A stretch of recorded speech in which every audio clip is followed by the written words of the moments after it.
রাজবাড়ীস্থিত বিএমএসের উত্তর জেলা কার্যালয়ে উত্তর ত্রিপুরা আরক্ষা দপ্তরের উদ্যোগে একটি আলোচনা সভার আয়োজন করা হয়। 5 ফেব্রুয়ারি সোমবার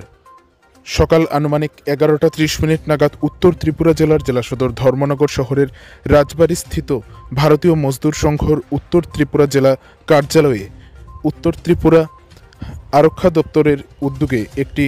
আলোচনা সভার আয়োজন করা হয় road traffic accident, drug abuse এবং সাইবার অপরাধ এই বিষয়গুলির উপর, যেখানে এই আলোচনা সভায় উপস্থিত ছিলেন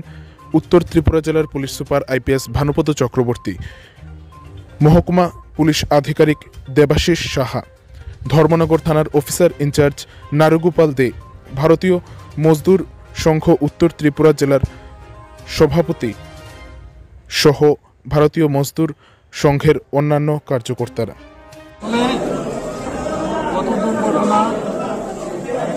সাইবার ক্রাইম, ড্রাগ অ্যাবিউজ, এই তিনটে বিষয় নিয়ে আজকে আমরা মোটর শ্রমিক বন্ধু ভাইরা যারা আছেন ওনাদের সঙ্গে আমরা কথা বলেছি। এখানে বিএমএস যে এখানে কনফারেন্স হল আছে, সেই কনফারেন্স হলের মধ্যে ওনাদের সঙ্গে এটা আসলে মিটিং বলতে অ্যাক্সিডেন্ট ও গাড়ি অ্যাক্সিডেন্ট কী করে রোধ করা যায় এবং বাকি যে পয়েন্টগুলো আছে সেগুলো দিয়ে ওনাদেরকে কী করে সচেতন করা যায়। মিটিং খুব সফল হয়েছে। আমরা আশা করি যে বিএমএসের বন্ধুরা যারা আছে ওনাদের সাহায্য সহযোগিতা নিয়ে এই তিনটা বিষয় আমরা যাতে কমাতে পারি, গাড়ি অ্যাক্সিডেন্ট এবং সাইবার ক্রাইম যাতে কমাতে পারি। এবং ঢাকের ব্যাপারে কথা হয়েছে, ওনাদের কাছ থেকে সাহায্য সহযোগিতা নেওয়া হয়েছে, ওনারা যাতে